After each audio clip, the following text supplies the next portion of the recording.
ദൈവനാമത്തിന് മഹത്വമുണ്ടാകട്ടെ. ആത്മാവിൽ ദരിദ്രരായവർ ഭാഗ്യവാന്മാർ, സ്വർഗരാജ്യം അവർക്കുള്ളത്. ഗിരിപ്രഭാഷണത്തിലെ ആദ്യ 10 വാക്യങ്ങൾ ഭാഗ്യവചനങ്ങളാണ്. അവ നമ്മുടെ 4 വിധ മനോഭാവത്തെ ചിത്രീകരിക്കുന്നു. ഒന്നാമതായി, നമ്മോട് തന്നെയുള്ള നമ്മുടെ മനോഭാവം. രണ്ടാമതായി, പാപത്തോടുള്ള നമ്മുടെ മനോഭാവം. മൂന്നാമതായി, ദൈവത്തോടുള്ള നമ്മുടെ മനോഭാവം. നാലാമതായി, ലോകത്തോടുള്ള നമ്മുടെ മനോഭാവം. ഭാഗ്യവാന്മാർ എന്ന പദം മക്കറിയോസ് എന്ന ഗ്രീക്ക് പദത്തിൻ്റെ തർജ്ജമയാണ്. യഥാർത്ഥത്തിൽ പുരാതന ഗ്രീസിലുള്ള ഒരു ദ്വീപിൻ്റെ പേരാണിത്. സ്വയം പര്യാപ്തത നേടിയ സമ്പൽ സമൃദ്ധമായ ഒരു സ്ഥലമായിരുന്നു അത്. ദ്വീപവാസികൾക്ക് ആവശ്യമായിരുന്നതെല്ലാം അവിടെ സുലഭമായി ലഭിച്ചിരുന്നു. പുറം ലോകത്തെ ആശ്രയിച്ചിട്ടവർക്ക് ആവശ്യമില്ലായിരുന്നു.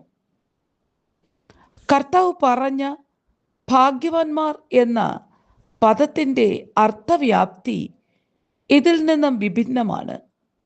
അത് ആത്മീക അനുഗ്രഹവും ആന്തരികവും അതുല്യവും സ്ഥായിയായതും ഉത്കൃഷ്ടവും സന്തോഷപ്രദവുമായ ഒന്നത്രേ. ഒരു ആദർശത്തിലോ ലക്ഷ്യത്തിലോ ചെന്നു ചേരുന്നതിനെക്കുറിച്ചുള്ള പദമാണ് ഇവിടെ ഉപയോഗിച്ചിരിക്കുന്നത്.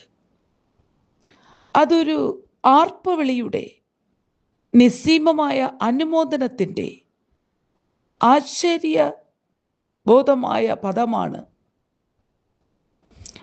ദൈവം നൽകുന്ന സ്ഥായിയായ ഒരു ആത്മീക അവസ്ഥയാണ് ഇതെന്ന് സാരം.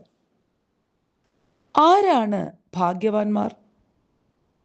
10 വാക്യങ്ങളിൽ പറഞ്ഞിരിക്കുന്ന വ്യക്തികളെ ഓരോ പദങ്ങളായി ഇപ്രകാരം സംക്ഷേപിക്കാം: താഴ്മ, പശ്ചാത്താപം, സൗമ്യത, ആത്മീക പൈതാഹം, കരുണ, ഹൃദയശുദ്ധി, സമാധാനം, കഷ്ടം സഹിക്കുന്നവർ.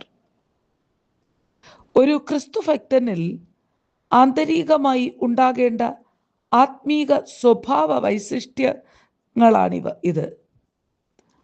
അവയുടെ ഉടമകളാണ് സാക്ഷാൽ ഭാഗ്യവാന്മാർ അഥവാ അനുഗ്രഹീതർ. ദൈവരാജ്യത്തിൻ്റെ അനുഗ്രഹങ്ങൾ സ്വായത്തമാക്കുവാൻ നാം ആഗ്രഹിക്കുന്നു എങ്കിൽ അതിന് അടിസ്ഥാനപരമായ ചില വ്യവസ്ഥകളുണ്ട്. അതിൻ്റെ പ്രഥമമായ വ്യവസ്ഥ ആത്മാവിൽ ദരിദ്രരായിരിക്കുക. ലൂക്കോസ് ഈ വാക്യം രേഖപ്പെടുത്തിയിരിക്കുന്നത് ദരിദ്രരായ നിങ്ങൾ ഭാഗ്യവാന്മാർ, ദൈവരാജ്യം നിങ്ങൾക്കുള്ളത്. സമ്പന്നന്മാരായ നിങ്ങൾക്ക് അയ്യോ കഷ്ടം, നിങ്ങളുടെ ആശ്വാസം നിങ്ങൾക്ക് ലഭിച്ചു പോയല്ലോ. ലൂക്കോസ് വിശേഷം 6-ാം അധ്യായം 20-24 വചനങ്ങൾ. നമ്മുടെ ആത്മീകതയുടെ നിസ്സാരത്വത്തെക്കുറിച്ച് സ്വയം ഒരു മതിപ്പ് നമുക്കുണ്ടാകണം.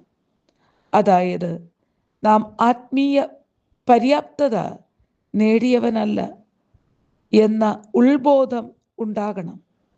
അപ്പോൾ മാത്രമേ എനിക്ക് കുറെ കൂടി കർത്താവിനെ ആവശ്യമുണ്ടെന്ന് സ്വയം സമ്മതിക്കുകയുള്ളൂ. എനിക്ക് കൃപയും ആത്മശക്തിയും ജീവനും ആവശ്യമാണ്. അങ്ങനെയുള്ളവർ ക്രിസ്തുവിൽ മാത്രം സംതൃപ്തി കണ്ടെത്തുന്നു. അവരാണ് ഭാഗ്യവാന്മാർ. Have A blessed day.